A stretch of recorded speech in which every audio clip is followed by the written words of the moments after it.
Singapura sering dieluk-elukan sebagai salah satu negara teraman dengan tingkat kriminalitas terendah di dunia. Hampir sulit dibayangkan adanya keberadaan geng di Singapura modern. Bagi banyak dari kita, konsep perkumpulan rahasia terasa tidak selaras dengan gambaran Singapura masa kini. Namun, penangkapan baru-baru ini di Chinatown terhadap dua kelompok yang diduga terlibat dalam aktivitas sebagai anggota perkumpulan terlarang tampaknya menggoyahkan asumsi tersebut. Nyatanya, meskipun keberadaan perkumpulan rahasia telah berkurang sejak abad ke-20, kejahatan terorganisir ternyata belum sepenuhnya diberantas. Hal seperti ini jelas ilegal di Singapura. Orang-orang ini menjual obat-obatan bermerek yang diselundupkan secara terang-terangan di siang bolong. Kebanyakan obat yang dijual adalah seperti Viagra dan sejenisnya, tetapi Anda juga bisa menemukan obat bermerek lain seperti pereda nyeri. Kabarnya, obat-obatan ini dijual jauh di bawah harga pasar resmi.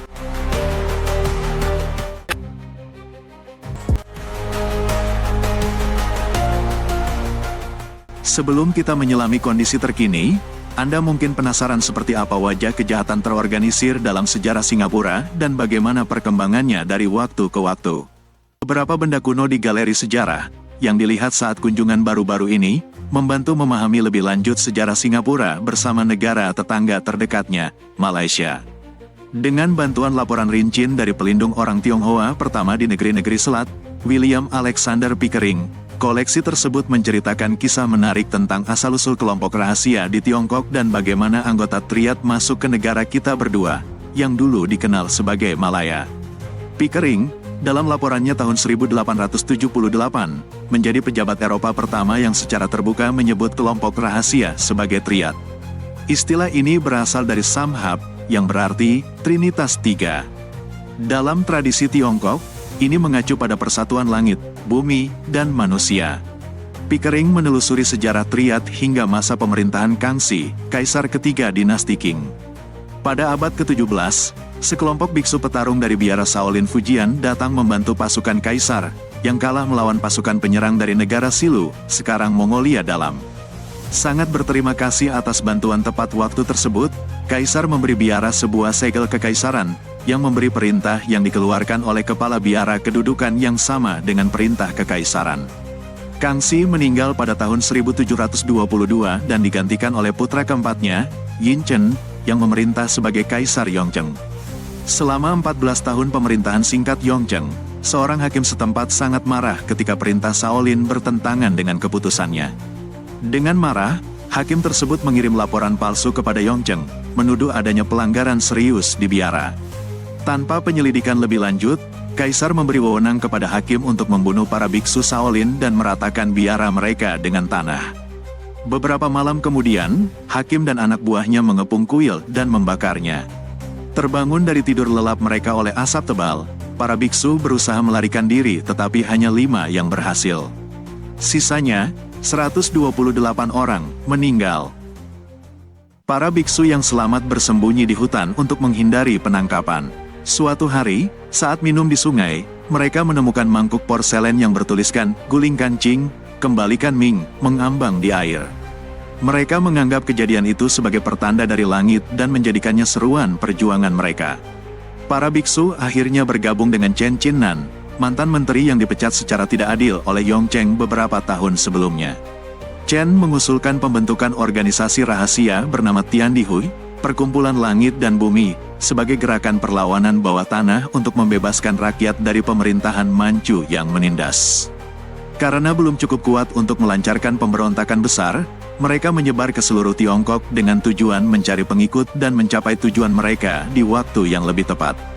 Sebelum berpisah, mereka mendirikan 5 cabang besar di provinsi, masing-masing di bawah pengawasan salah satu dari 5 biksu Shaolin. Kelima cabang tersebut, yang diakui sekarang sebagai cikal bakal semua perkumpulan rahasia Tiongkok yang muncul berabad-abad kemudian, termasuk yang ada di Malaya, memiliki bendera, tanda, dan kata sandi sendiri untuk memudahkan pengenalan antar sesama anggota. Pengaruh perkumpulan rahasia terus berkembang seiring dengan kemakmuran di Malaya.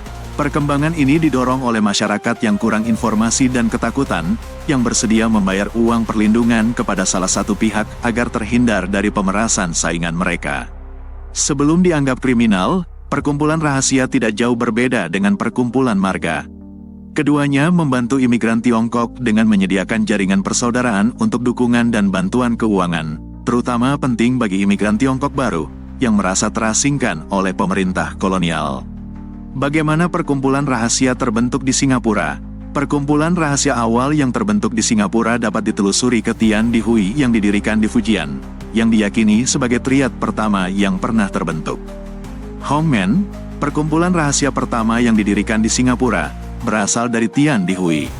Perkumpulan rahasia ini dipandang sebagai persaudaraan bagi imigran Tiongkok yang menghargai jaringan dukungan moral dan finansial dari sesama saudara. Nilai-nilai kesetiaan, kebenaran, dan persaudaraan sangat penting bagi anggota triad. Bagi banyak imigran Tiongkok baru yang merasa terisolasi oleh pemerintah kolonial, perkumpulan rahasia berfungsi sebagai tempat perlindungan, menawarkan bantuan dan rasa memiliki. Perkumpulan rahasia ini bertentangan dengan kepercayaan umum, memiliki otoritas moral yang juga diakui oleh negara. Negara meminta bantuan perkumpulan rahasia setiap kali terjadi perselisihan besar di dalam komunitas Tiongkok karena penduduk Tiongkok percaya bahwa perkumpulan rahasia memberikan representasi yang lebih baik atas kebutuhan dan kepentingan mereka. Perkumpulan rahasia, dalam beberapa hal, dipandang positif oleh masyarakat dan negara. Kita cenderung mengaitkan perkumpulan rahasia dengan kegiatan ilegal dan kriminal, tetapi perlu dicatat bahwa mereka tidak hanya terlibat dalam kegiatan ilegal dan menjalankan bisnis legal yang menguntungkan secara bersamaan. Sindikat pertanian opium juga merupakan kelompok yang sama yang terlibat dengan bisnis lada dan gambir pada saat itu. Menariknya, produksi dan konsumsi opium tidak ilegal di Singapura pada masa kolonial. Ketika kemudian menjadi ilegal, perkumpulan rahasia melanjutkan kegiatan mereka sebagian karena betapa menguntungkannya pasar tersebut, tetapi juga karena banyak dari mereka yang telah menjadi korban kecanduan opium. Gi Hin, yang dianggap sebagai perkumpulan rahasia pertama di Singapura, awalnya dimulai sebagai organisasi bantuan timbal balik untuk orang Tiongkok di Chinatown. Dengan kantor pusatnya di Rochor Road, perkumpulan ini didirikan pada tahun 1820-an untuk menyediakan akomodasi, kesempatan kerja, dan keamanan bagi imigran Tiongkok baru.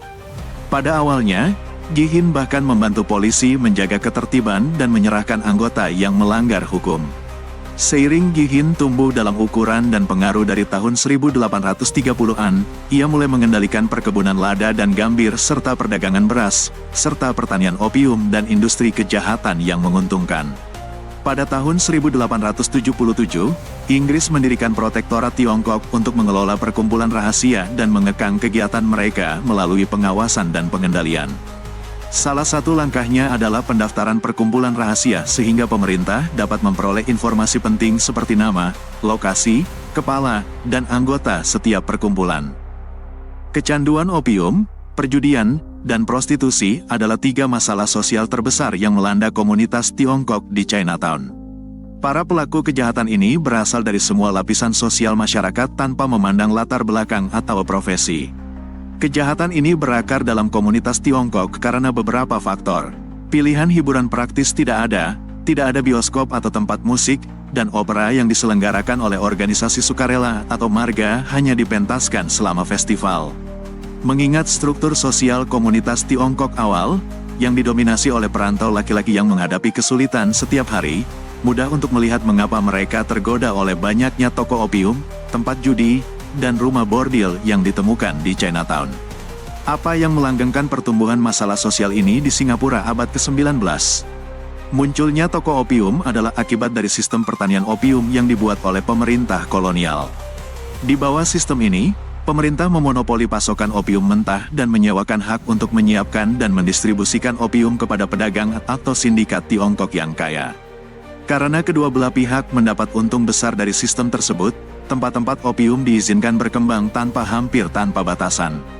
Sebaliknya, menjamurnya tempat perjudian disebabkan oleh kekurangan hukum.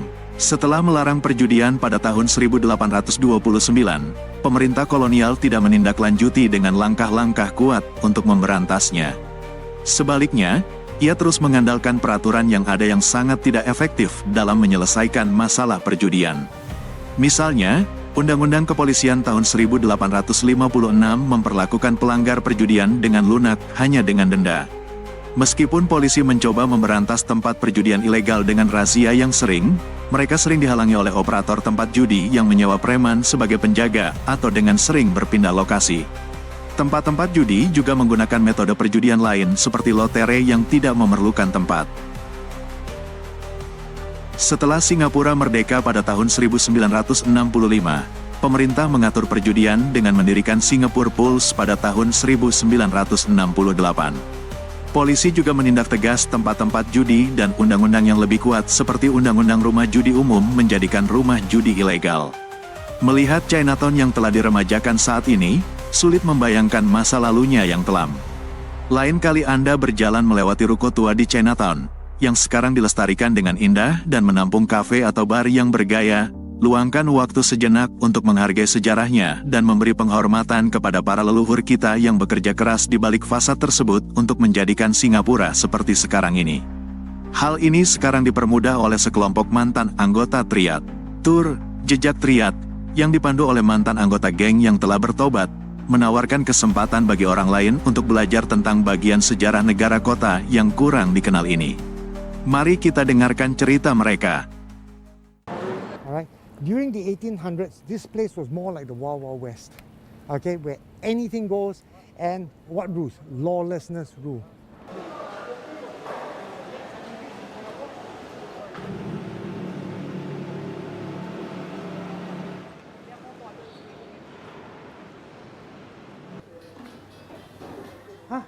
So the preparation itself, I think, will take half an hour. People will rob you and kill you for $1, for $1. Languages, if you don't know at any point in time, just raise your hand and say, sorry. I started taking drugs when I was 13, went into prison for the first time at the age of 22. In total, I've been in prison 5 times, sentenced to approximately 20 odd years in prison, and I've also received 21 strokes of the cane in Singapore.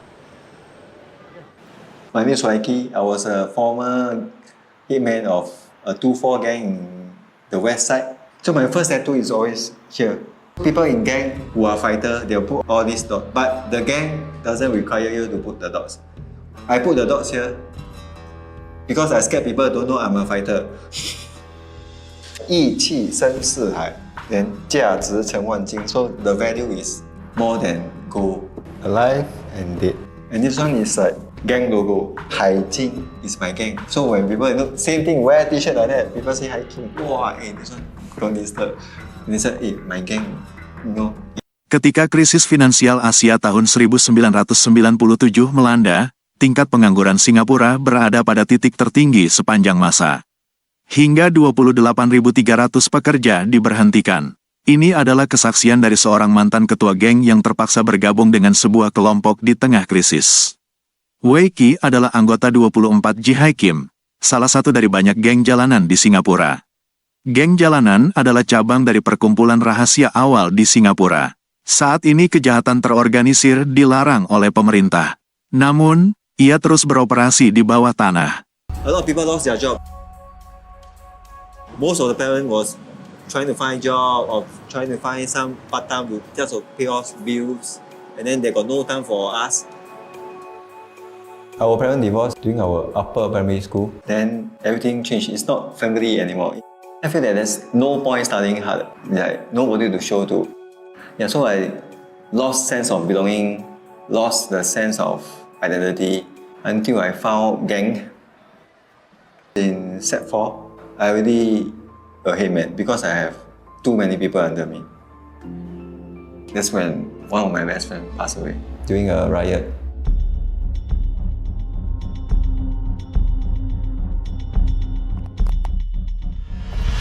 Biggest fight was after his raid. We gathered a few hundred people to go Central Orchard area, and then we whacked the gang 369.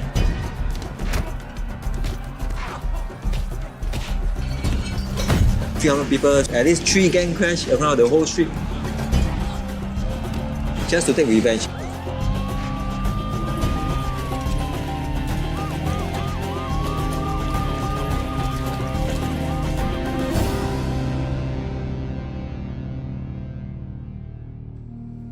Wei Qi ditangkap untuk pertama kalinya dan ditahan tanpa pengadilan selama 3 tahun.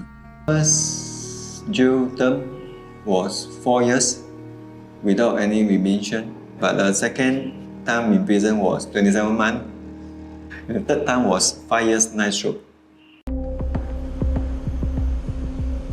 When you lead writing and just like chiong then all the people behind you just chiong, right?